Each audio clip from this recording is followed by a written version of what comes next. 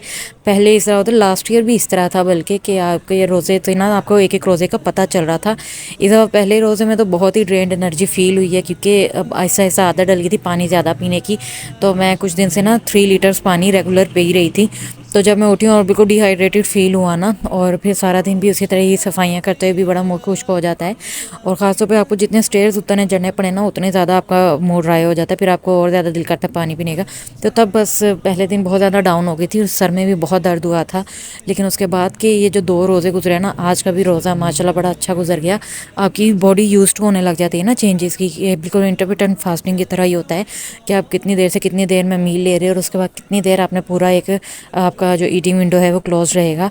तो बिल्कुल उसी तरह ही हो जाता है। ये अलग बात है कि हम लोग अफ्तार करने के टाइम पे हर चीज़ अनहेल्दी लेते हैं, मतलब कि सारा कुछ ही तकरीबन फ्राइड ही हो जाता है, चाहे वो पकोड़े हैं, चाहे वो समोसे हैं, चाहे आप कोई चाट ले लें, कोई और कोई फ्राइड चीज़ आप बना लें, होता तो सब कुछ डीप फ्राइड ही है, तो वो हेल्दी तो नहीं होता है। लेकिन इस दफ़ा हम लोग ने साथ में जूस नहीं रखा, क्योंकि अभी भी सर्दी बहुत है। तो हम लोग इफ़्तार के फ़ौरन बाद ना मगरिब पड़ते ही चाय पी लेते हैं। और उसके बाद फिर सहरी से पहले भी एक चाय हो जाती है और फिर सहरी में भी एक चाय हो जाती है। और सारा घर आज का शुगर फ्री चाय ले रहा है और हम लोग उसको ज़्यादा इंजॉय कर रहे हैं। और उसके बाद ना सहरी के बाद मुँह भी इतना खुश्क नहीं होता है, तो एक क्रेविंग है, बस एक आदत बनी है ना कि खाने के बाद आपको कुछ ना कुछ लेना होता है, चाय लेनी होती है। और इफ्तार में ये है कि हम लोग सिंपल वाटर अब ले रहे हैं ना, तो उसके बाद इतना ड्रेन नहीं फील होता है, ऐसे नहीं लगता जैसे जिसम बिल्कुल गिर रहा है या फिर जिस तरह बीपी लो हो गया हो। इस दफ़ा हमारा वो एक्सपीरियंस नहीं रहा, तो शायद इस वजह से भी हम अभी ज़रा एनर्जेटिक हैं। वैसे भी ज़्यादा ड्रेंड आप लास्ट अशरे में जाकर होते हो या सेकंड अशरे के एंड पर होते हो, फिर आपकी क्रिएटिविटी भी ख़त्म हो जाती है। और लास्ट ईयर हमारा इस तरह था कि हम लोगों ने 2 अशरे तो खूब ही रेसिपीज़ बनाई और वो मैंने व्लॉग्स भी आपके साथ शेयर किए। लेकिन जब एंड हुआ ना लास्ट अशरे में रह जाकर ना, हमारे बस पकोड़े ही बड़े चल रहे थे, पकोड़े और खाना बस। और इसके अलावा जितनी भी हमारी क्रिएटिविटी थी, जितनी भी प्लानिंग थी हमारी, वो सब धरी की धरी रह गई, क्योंकि ईद की भी तैयारी थी कुछ साथ में और कपड़े वगैरह स्टिच हो रहे थे और एनर्जी बिल्कुल नहीं रह गई थी। इस दफ़ा हम लोग ने प्लान किया हुआ है हर चीज़ को और हमने राइट किया हुआ है कि हम लोग एक दिन खाना बनाएंगे और एक दिन नहीं बनाएंगे, क्योंकि वे जो हम बनाते हैं वो पड़ा रह जाता है, वो कोई खाता नहीं है। तो जिस दिन हम लोग ने इफ्तारी में ज़रा 3 मेन्यू करने हो ना, तो उस दिन फिर हम लोग खाना नहीं बनाते और वो बड़ा सही रहता है। एक दिन हम लोग खाना बना लेते हैं और एक दिन फिर हम लोग खाना नहीं बनाते, जस्ट इफ्तारी चलती है और फिर उसके बाद हमें सहरी के टाइम जाकर कहीं भूख लगती है। तो इस साल हम लोग इस तरह से चल रहे हैं। आप लोगों ने क्या प्लान किया हुआ है और आप लोगों ने किस तरह से अपनी रूटीन बनाई है रमज़ान में, और आप लोगों के रोज़े कैसे जा रहे हैं, मुझे कमेंट्स में उसके बारे में बताएं और वीडियो को भी लाजमी लाइक कर दें। अच्छा, यहाँ पे जो मैंने ब्लेंडर में जो चीज़ डाली थी, मैंने माश की दाल जैसे आपको मैंने दिखाई है वो मैंने भिगोई थी। मैंने दही बड़ों के बड़े तैयार करने थे, तो पहले तो हम लोग ने पहले जब बनाए थे ना, मैंने हमेशा बेसन के ही बनाए, लेकिन इस दफ़ा भाभी कही थी कि माश की दाल के बनाते हैं। तो एक तो मैंने यहाँ पर चिकन बॉयल करने रख दिया था, क्योंकि हम लोगों ने बनानी थी नेक्स्ट डे इफ्तारी में मैक्रोनी। वो भी मैंने व्लॉग शूट करके ड्राफ्ट में रखा हुआ है, वो भी इंशाल्लाह मैं एक दिन तक आपके साथ शेयर कर दूँगी। चिकन मैक्रोनी मैंने छोटी को भी बनानी सिखाई थी। तो यहाँ उसके लिए मैं 1 kg चिकन बॉयल कर रही हूँ और ब्लेंडर में मैंने डाल दी थी 1 प्याली। मैंने माश की दाल को 3 आवर्स से ज़्यादा के लिए सॉक करके रखा था, तो इतनी सॉफ्ट हो गई थी ना कि उसको मैंने हल्का सा उसको प्रेशर डाला ना तो टूट रही थी, इतनी ज़्यादा वो टेंडर हो गई थी। तो उसके अंदर मैंने थोड़ा सा पानी फ़िल्टर का डाल के उसको ग्राइंड कर लिया। नॉर्मली इस तरह होता है कि आप उसके अंदर गर्म पानी डाल के उसको ग्राइंड करते हो, मैंने गर्म नहीं डाला। मैंने जस्ट जो फ़िल्टर का गैलन का पानी होता है ना, वो भी अभी ताज़ा ही था, नीम गर्म सा था, तो मैंने वो उसी तरह से ही वो डाल दिया और इसको अब मैं ब्लेंड कर दूँगी। मैंने इसमें और कोई भी चीज़ अभी नहीं ऐड की थी।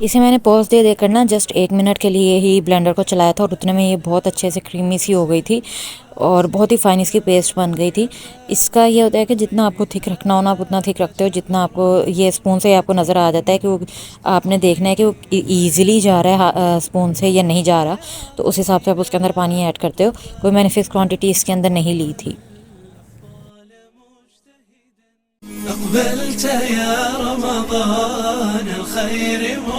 अब मुझे लग रहा था कि मुझे इसको थोड़ा सा और पतला करना चाहिए, क्योंकि ज़्यादा ही थिक था और ये पड़े हुए भी फूलेगा, तो मैंने थोड़ा सा पानी इसके अंदर नीम गर्म करके ऐड कर दिया है, जस्ट अंदाज़न। ये आप कह लें कि 2 घूंट लिया होगा मैंने पानी और उसके बाद मैं इसको मिक्स करके देख लूँगी, जितना सा मुझे चाहिए होगा ना, जितनी मुझे इसकी थिकनेस चाहिए उतना मैं रख लूँगी।